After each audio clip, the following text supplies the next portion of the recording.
Bonjour, Bruno Mégard, Bonjour. membre du comité associatif de la Loire. Je viens vous rencontrer pour parler de votre parcours et de comment vous envisagez la suite pour après Messidor. Voilà.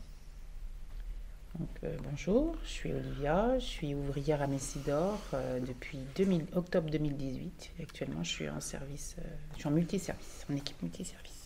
Et Angélique Goutet, du coup, coordinatrice de parcours d'insertion à l'ESAT de transition.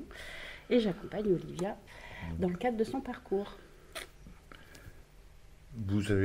Comment avez-vous connu Messidor? Alors, c'est mon psychiatre qui m'avait proposé Messidor parce que j'ai découvert ma maladie à l'âge de 28 ans.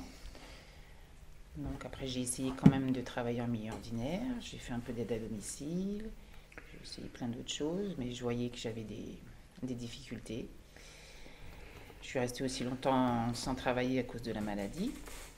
Et puis quand j'ai voulu retravailler, j'en ai parlé avec mon psychiatre. Et c'est là qu'il m'a parlé de l'ESAT de Messidor. Et donc pendant quelques années, vous n'avez pas mis en acte le fait de venir à Messidor. Qu'est-ce qui a déclenché finalement votre décision de dire j'y vais? Alors c'est vrai que je voyais un psychiatre, mais j'ai aussi commencé une psychothérapie au CMP de Roanne. Donc je pense que c'est ça qui m'a... Vous pensez que c'est l'élément déclencheur, Olivia, du coup, cette psychothérapie, pour revenir au travail? Vraiment, ou il y a eu d'autres facteurs qui... Je pense que c'est peut-être ce qui vous a permis de dépasser le frein que vous aviez interne. Oui, je pense vraiment que c'est ça. Ouais. D'accord. Voilà, donc du coup, après j'ai recontacté moi-même Messidor. J'avais eu plusieurs courriers pour venir à des réunions d'information. Et vous aviez l'orientation, encore valable, Oui, ce qui est important aussi. Hein, oui, voilà. Donc, je recevais des courriers, mais les réunions d'information me faisaient encore peur à l'époque. C'était pour des informations collectives, ça, voilà. Hein, c'était ça, pour participer aux informations collectives. Et le fait d'être avec du monde, c'est ça qui vous a un petit peu freiné sur le fait de venir à Messidor et à ces informations? D'accord. Donc un jour, je les ai appelés, et puis je crois que j'ai dû leur dire. Donc j'ai eu un rendez-vous, et puis ça s'est bien passé. Et, après, j'ai été convoquée pour faire un stage d'AVE. Qu'est-ce qui vous motivait à venir travailler? J'avais envie d'avoir une vie comme tout le monde, de me lever le matin, d'aller travailler. Mais je sentais que j'avais besoin d'un accompagnement. Maintenant, qu'est-ce qui vous a semblé compliqué ou difficile dans la mise en œuvre de votre projet en arrivant à Messidor? Le fait d'arriver dans un lieu que je ne connaissais pas, voilà, avec des gens que je ne connaissais pas, le monde, s'il y avait beaucoup de monde ou pas, le manque de confiance en moi, la peur de ne pas y arriver, de ne pas arriver à faire mon travail correctement, de me lever tous les matins tôt, demande au travail.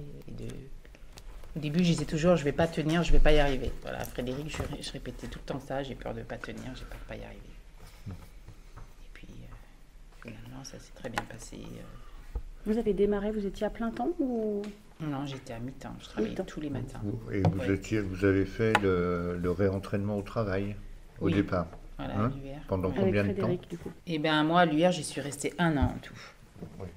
Donc, il vous a fallu 1 an pour vous dire, allez, j'y vais et ça va être possible. Et tout d'un coup, je débloque les freins.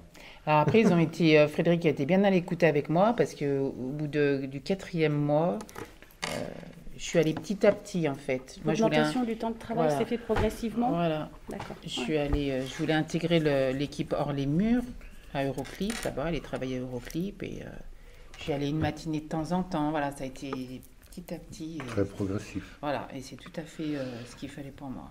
Est-ce que l'accompagnement de Messidor vous a semblé suffisamment étayant pour repasser tous ces caps? Ah oui, moi j'ai été très bien accompagnée. Ils ont été très à l'écoute avec moi. Donc ça, c'est important. Ah oui, moi ça m'a vraiment... je me sens prête à l'heure actuelle pour aller en milieu ordinaire, enfin pour intégrer le milieu ordinaire. Commencer. Ouais. Et est-ce que vous avez un projet? Alors, Parce que intégrer le milieu ordinaire, ça veut dire aussi se dire je me projette pour aller dans quel type d'emploi? oui, ben là on a commencé un petit peu à voir ça avec Angélique. Penser éventuellement refaire de l'aide à domicile parce que j'en avais fait. Et c'est quelque chose que j'aime bien, justement, d'être à Messidor. Je suis déléguée du personnel, donc je suis en contact avec les autres. Je suis quelqu'un qui a de l'empathie, j'aime bien écouter les autres, ça a toujours été. Et là, je le fais aussi un peu avec les collègues. Donc j'ai repensé à ça. Enfin, je me rends compte que j'arrive à tenir un travail. En fait, c'est la première fois que je reste aussi longtemps dans une entreprise. Mais à faire des choix pour vous-même, à dire tiens, c'est ça que je veux. Voilà. Ça aussi, ça joue sur la confiance en moi. J'arrive à dire je vais faire ça, je vais pas faire ça. Ça, c'est important, non? Tout aussi, à fait. De pouvoir se dire oui. Ouais.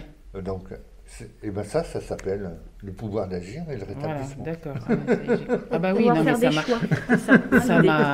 Parce que vous voyez, même quand je dis que je crains le monde, le contact et tout, avant d'entrer à Messidor, j'aurais pas été capable de faire ce que je suis en train de faire là. Donc il y a toujours une sacrée évolution, ça c'est sûr, c'est indéniable. Donc je me rends compte que finalement, et même dans ma vie à l'extérieur. Et Olivia, elle est très très volontaire en fait, parce que du coup, il y a plein d'activités, vous pouvez en parler, mais que vous n'aimez pas forcément faire. Vous me l'avez dit vendredi. Oui, il y a des choses qui ne sont pas rigolotes à faire. Ramasser les papiers ce matin, par exemple, c'est pas quelque chose... Mais elle a compris, je pense, que ce sont des activités support, du coup, qu'on lui propose, et on va pouvoir, du coup, l'emmener vers son projet professionnel. Donc, les différents tests dont j'ai évoqués tout à l'heure, c'est vrai qu'on permis quand même de bien finaliser ce projet. Et là, on va travailler ensemble à ce que Olivia puisse faire un vie ma vie avec une aide à domicile. Et une journée, 2 journées, on verra comment on peut l'articuler. Mais oui, on va s'atteler à mettre en place ça, parce que c'est elle qui l'a décidé, c'est elle qui a choisi. Donc, est-ce que, par rapport à ce que votre vécu et votre expérience de Messidor, vous auriez un conseil à donner aux nouveaux arrivants ou à ceux qui auraient envie d'entrer à Messidor? Eh bien, de faire confiance à Messidor. De ne pas avoir peur de dire les choses. Il y a des choses qui ne vont pas, de leur faire confiance.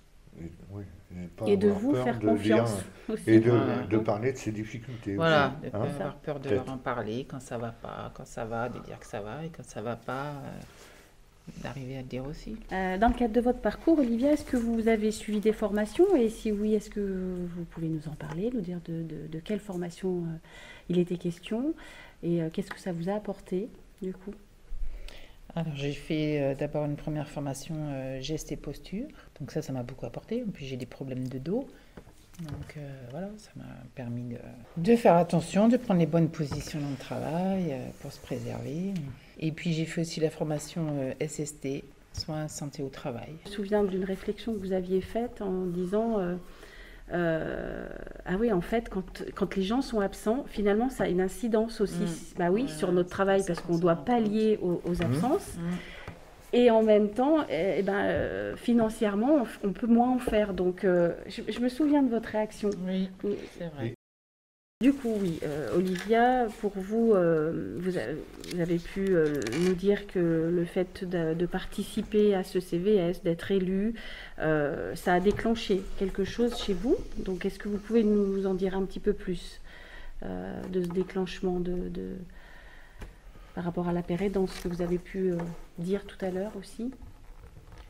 Je suis quelqu'un qui a toujours eu beaucoup d'empathie et qui a toujours été à l'écoute des gens, mais le fait d'être délégué, encore plus.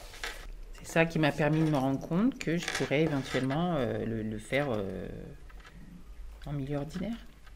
Voilà. Professionnaliser en fait cette fonction que vous avez réussi à mettre en place à Messidor du coup. Voilà.